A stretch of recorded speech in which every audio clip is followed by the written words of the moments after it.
Students, आज हम आपको एक्सप्लेन करेंगे क्लास 9 क्षितिज पुस्तिका काव्य खंड चैप्टर 7 मेघ आए की कविता के संदर्भ प्रसंग सहित व्याख्या और काव्य सौंदर्य की इसमें हम आपको एक्सप्लेन करेंगे।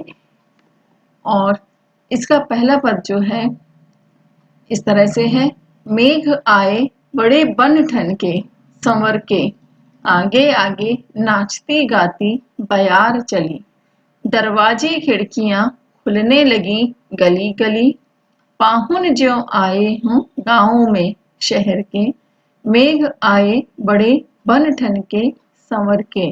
स्टूडेंट्स, हम आपको इसमें पहले ही बता दें, ये कविता जो लिखी गई है सर्वेश्वर दयाल सक्सेना जी के द्वारा बहुत ही खूबसूरत कविता लिखी गई है।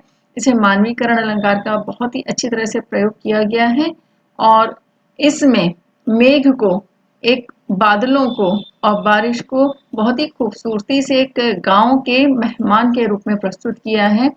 इसकी संदर्भ प्रसंग व्याख्या जब आप सुनेंगे, पढ़ेंगे और समझेंगे तो आपको ये कविता बहुत ही खूबसूरत लगेगी। संदर्भ इस तरह से लिखेंगे। प्रस्तुत पंक्तियां क्षितिज पुस्तिका के काव्य खंड के पाठ 7 से ली गई हैं। इस कविता के कवि सर्वेश्वर दयाल सक्सेना जी हैं। स्टूडेंट्स, इसमें आप इस तरह भी लिख सकते हैं संदर्भ कि प्रस्तुत पंक्तियां क्षितिज पुस्तिका के काव्य खंड के पाठ 7 मेघ आए से ली गई हैं। इस कविता के कवि श्री सर्वेश्वर दयाल सक्सेना जी हैं। और प्रसंग इस तरह से लिखेंगे।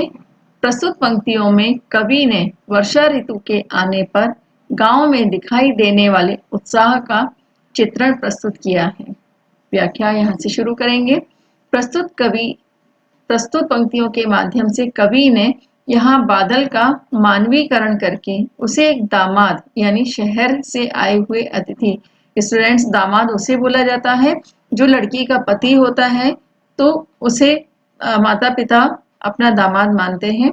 तो लड़की के पति को यहाँ पर दामाद के रूप में जिस तरह से अवगत की जाती है और पूरा गांव उसके स्वागत सत्कार में लग जाता है, इसी तरह से बादल को यहाँ पर दामाद मान करके उसका रूप दिखाया गया है कि जिस प्रकार कोई दामाद बहुत ही सज धर कर बन ठन कर अपने ससुराल जाता है, यानी जब दामाद पहली बार अपने ससुराल जाता है तब बहुत ही ज्यादा कॉन्शियसली और बहुत ही ज्यादा ध्यान देकर के तैयार होता है कि कहीं से कोई कमी ना रह जाए। और इस तरह से यहाँ पर बादलों को भी बताया गया है कि मेघ भी जो है बहुत बन ठन कर और बहुत सुंदर वेशभूषा धारण करके आए हैं, जैसे किसी मेहमान के आने का संदेश गांव के बच्चे और उनकी जो सालियां होती है, सालियां यानी पत्नी की जो बहनें होती हैं वो सालियां कहलाती हैं, आगे आगे दौड़कर पूरे गांव में फैला देते हैं ये संदेश।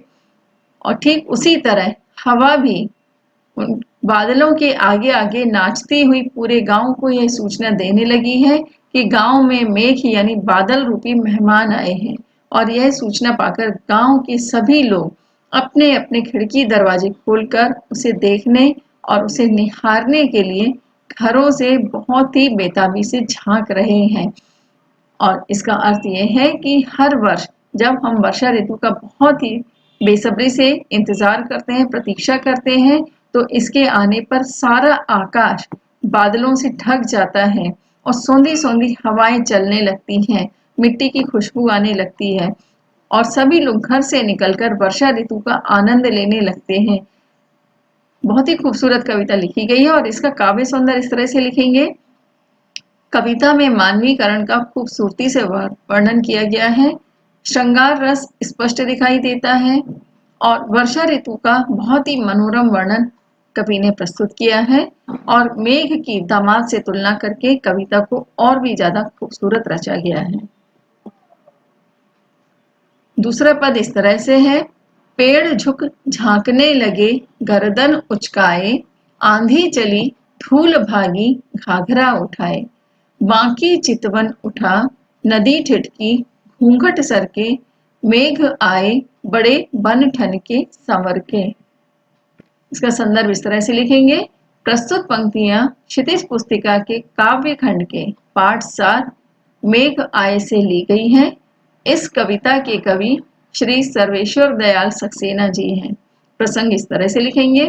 प्रस्तुत पंक्तियों में कवि ने वर्षा ऋतु के आने पर प्रकृति में आने वाले बदलावों का वर्णन प्रस्तुत किया है और उसका बहुत ही सुंदर ढंग से मानवीकरण किया है। स्टूडेंट्स, मानवीकरण वो होता है जब मनुष्य के रूप में किसी और चीज की कल्पना की जाए, जैसे यहाँ पर आंधी की, हवा की, नदी की और बादलों की जो तुलना मनुष्य के रूप में की है, दामाद के रूप में बादलों को प्रस्तुत किया है, तो इसमें यहाँ मानवीकरण स्पष्ट दिखाई देता है। व्याख्या इस तरह से लिखेंगे।